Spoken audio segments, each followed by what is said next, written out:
Today, I have with me Sir Vice, owner of Limits Unleashed, and a professional alternative lifestyle coach and educator. He's been an active member of the alternative lifestyle community, a Munch host, and dungeon monitor for over 12 years.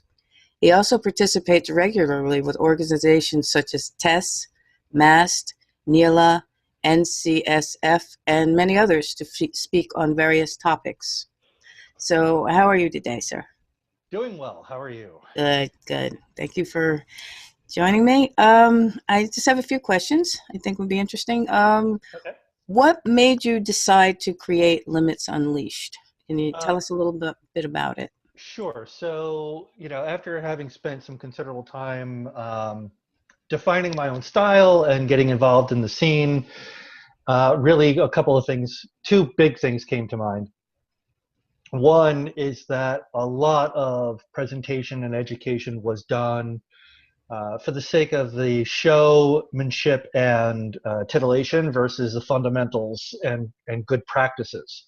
Mm. A lot of people were showing up saying, "When's the demo? When's the demo?" and not focusing on the content. Play first. Yeah. Yes, exactly. Um, so that's one thing. Another thing was that a lot of people who were upfront doing their thing Mm. were typically dominants, but dominants that were using their credibility as a way of defining themselves as a voice of authority and Okay. attracting submissives or bottoms to play Okay. with or to train or to collar. So there was, from my perspective, an ulterior motive, and that's unethical behavior, especially Yes. in a culture that's supposed to value consent and ethical behavior transparency. Absolutely. I think the last part of it, there is kind of a third thing, which is just my own particular voice and perspective, a little more introspective in nature, a little more, what do you call it, existential, Okay. and trying to bring the mindfulness of that to why we do what we do, how we do what we do, and what occurs Mm. when we do it. Yep. So that. Okay, excellent. So what exactly, can you explain for everyone, what exactly is an alternative lifestyle coach? I mean, most people are familiar with a life coach or lifestyle coach. So what is this that makes it different from regular lifestyle coaching? Okay, so regular lifestyle coaching, life coaching is usually about, for example, improving an area of life, time management, or getting organized, doing paperwork better, job coaching, getting into a Yeah. new career. Okay. So I bring that pragmatic approach, but a lifestyle coach is usually bigger. It's usually about how you're living your daily life. Is Right. it a true reflection of your spirit, of your creativity, of your values and principles and goals? Is everything in alignment? Right. And what I do is basically lifestyle and life coaching, but for the alternative lifestyle and BDSM communities. So it's very focused. Now, there seems to be a need for that. There's a decided lack of support in that aspect, health support, lifestyle support, seems like. So that's very good. Absolutely. And I would say that doing something in the lifestyle, which many people look at as going to be their next silver bullet, right? Their Right. next magic wand to solve all their worries and woes. And this is another layer of complexity. It's another layer of effort and challenge. Yeah. It's going to present, in many cases, more problems than you think it's going to necessarily solve. Because Right. many of our problems are human nature problems. Well, yeah. The communication alone that it takes to have a successful relationship like that is not something a lot of people are used to indulging in with their Exactly. partners. So yeah, that's true. So tell me, sir, what kinds of services don't you provide? Well, I don't do what is typically called pro services. That's the short version for the hands-on sexual worker, where I am acting as a top meaning I'm the one who is applying a particular technique in a scene to the other person. So Mm. I am not going to flog somebody. I am not going to whip them. I am not going to do anything from a physical scene perspective. I will Mm. teach them what's involved, what to look out for, how to start practicing safely, Right. how to negotiate with somebody. I will work with a couple or a triad or whatever in terms of, you know, certain techniques that I know or refer them to people that I know. Good. Okay. But I'm not going to do a scene for them. I am not going to cross that line between myself as an educator Right. versus myself as a potential sex worker. That's not Gotcha. what I'm interested in. Okay. All right. So what types of clients do you generally have? Do you get a lot of couples or polys, or what do you typically get? Yes. Yes. uh, All of the above. all of the above and more. Nice. It depends on what their relationship identity and goals are. It depends on their sexual identity and goals. Hmm. So it could be anywhere from a very, what we would consider vanilla-like, uh, straight dominant male, straight submissive female type of roles to more peer things that switch back and forth. Um, there could be the power exchange role reversals, triads, and poly.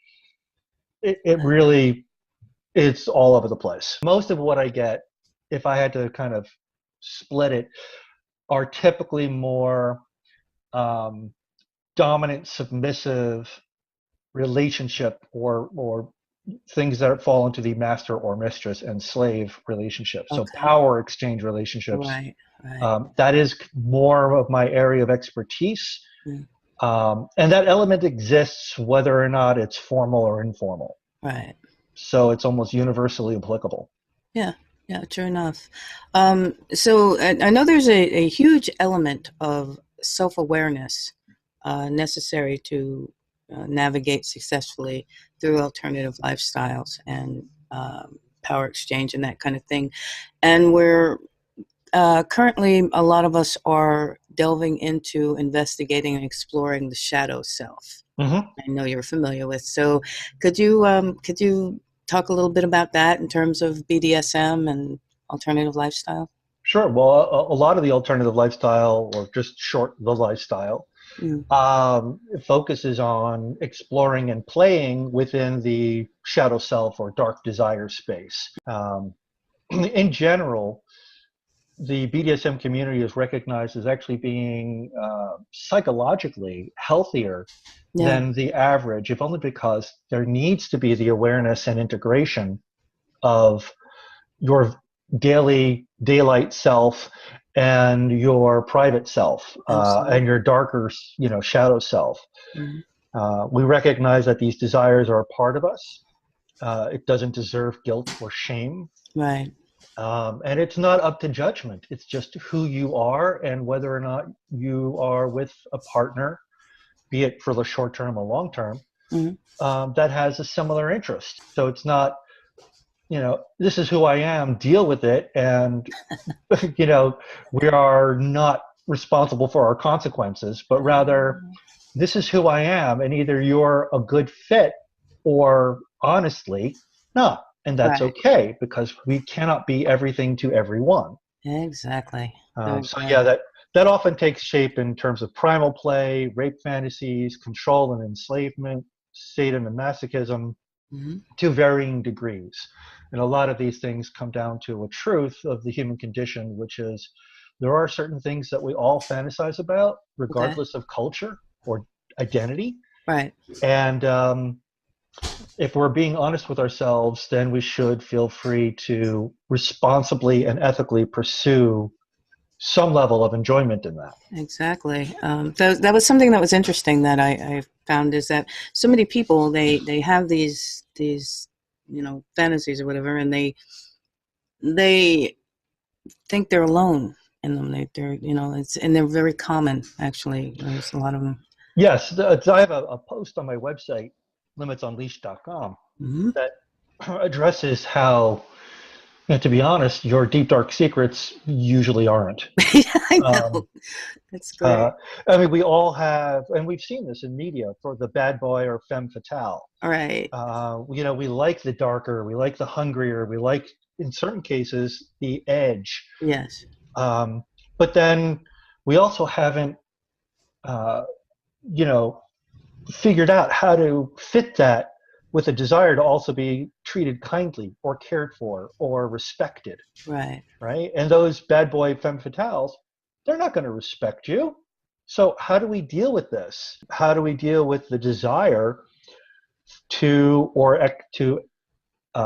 be subjected to or to engage in rape play, which is now referred to as ravishment, Okay. being taken, but at the same time not be completely objectified or lose your empowerment. So it all comes down to responsible engagement and engage in the compassion, the communication, consent, and That's a big one too. Yeah. caution, right? Caution. Because Yeah. there's no such thing as safe BDSM. There's Yeah. always a risk. The question is whether or not you're engaging in it in a cautious, mindful manner, and you're doing what you can to mitigate the risks, or at least have steps in places or people in place to help if something goes askew. And to make sure that everybody's on the same page. That's Absolutely. crucial. That's what Very communication important. is. Yeah. In that case, that's really the negotiation and consent side of it, which is Right. what are you into? What are you not into? What are we willing to explore within this time frame? And Hmm. you set the scene, beginning, middle, end, action, cut. And then you evaluate. Did that work? Was that something enjoyable? Did it push you to a darker place that maybe you were unprepared for? And take the time to support each other to work through that integration process, Hmm. which takes days. Yeah. At least that can take a while. There's sometimes there are things going on that people aren't even aware of until they start engaging in these shadow play, and it comes up to the surface. It's like, whoa. There's always a landmine. The Yeah. question is never about if, it's always a matter of when. Always. Always. Okay. So tell me, what challenges have you come across providing your services, and how's that been met? What challenges have you faced?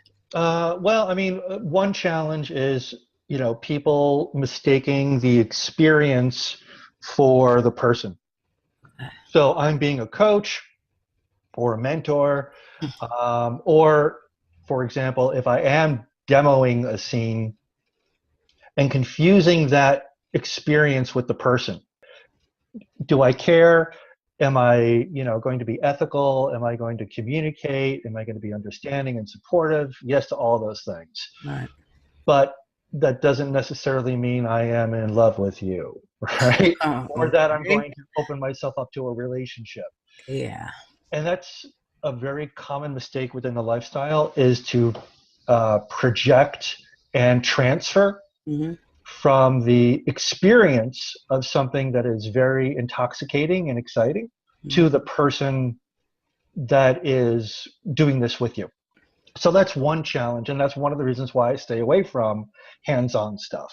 Um, you know, Doing something for your own pleasure is one thing, but doing it as part of the business transaction is just too risky. Yeah, I can see where Um, that could be a problem. yeah, the other thing is that people expect mind readers, especially this pop culture 50 Shades frame that we live in, that people are just going to read your mind and know what you want and do Yeah. things without talking about it, without your consent, without you, the other person, taking on equal responsibility and accountability for Hmm. how things play out and what has been or has not been agreed to. Right. So a lot of people want to be absolved of responsibility, and that's the fantasy. That's the part of the fantasy, is absolved of the Yeah, well, that responsibility. looks good on paper, but It looks good on paper, but you can't actually do it. The yeah, trick is a suspension of disbelief, right. right? You're engaging in this moment where you're assuming roles, you're going to take on an activity, and It's part of the transformation of the self Hmm. to allow that facet to live and experience, and then say, okay, that was your time. Now, sit down and join the others at the table, um, in a civilized fashion. Right. We could be primal play and enjoy a predator prey kind of scene, Mhm. but that should not be normal interaction. And we can't I think let that would go get of you our, locked up. yes, it will get you locked up. And you also can't let go of that cognition that there's a consequence. And as Right. much as biting on somebody's neck or shoulders might feel good, you Yeah. can't tear out the jugular even though you're in the middle of like a bloodlust. That would be a bad That thing. would be bad Bad. for everybody. Hmm. So it's usually those two things: the communication, the reality check, and the fact that you cannot escape your responsibilities. Responsibility is key. That's a big one. That word comes up constantly. Yes, indeed. Right next to consent. Consent and responsibility are very important. So you do a lot of workshops and stuff. Where's your next workshop? What's the next thing you're working on? There are a couple of other workshops. So I'm usually presenting in the Northeast, meaning anywhere from the Maryland area up to New Hampshire. Okay. So I've got something coming up called an event called Naughty Noel, which Yeah, is I remember that. right. So that's in Gettysburg, Mm-hmm.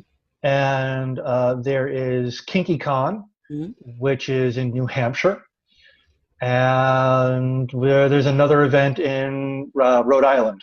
Awesome. Okay. So yeah, Keep you busy. yeah. Usually it's one lifestyle event every other month. Okay. Sometime, on average. So I'd Yeah. say six to eight a year. That's pretty good. That keeps you busy.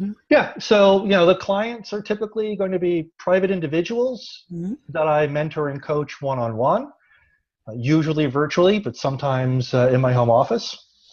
There are the lifestyle events where I'm acting as a presenter, educator, workshop.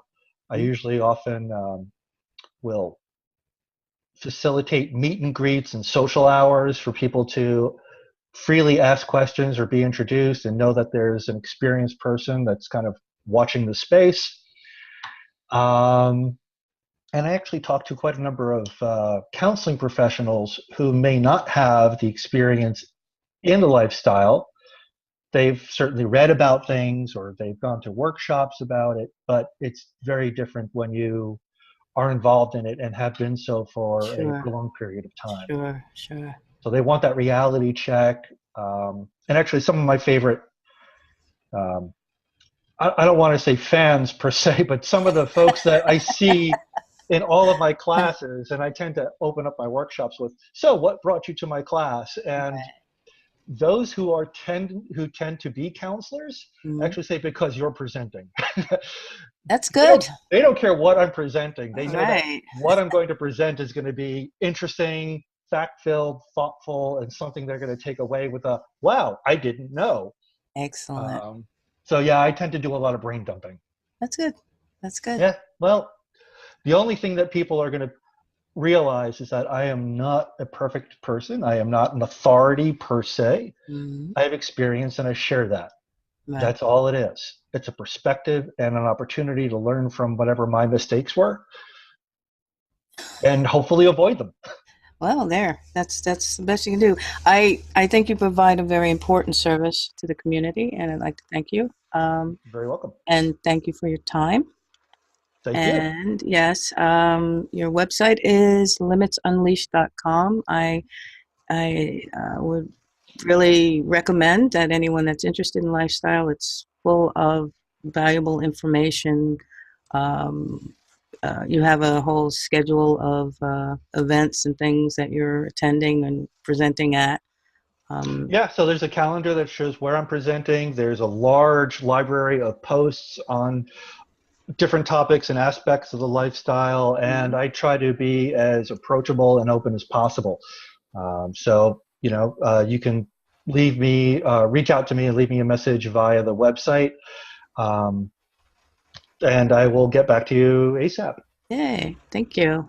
All You're very right. welcome. All right. Thank you. You have a good one. Bye You bye. too. Bye bye.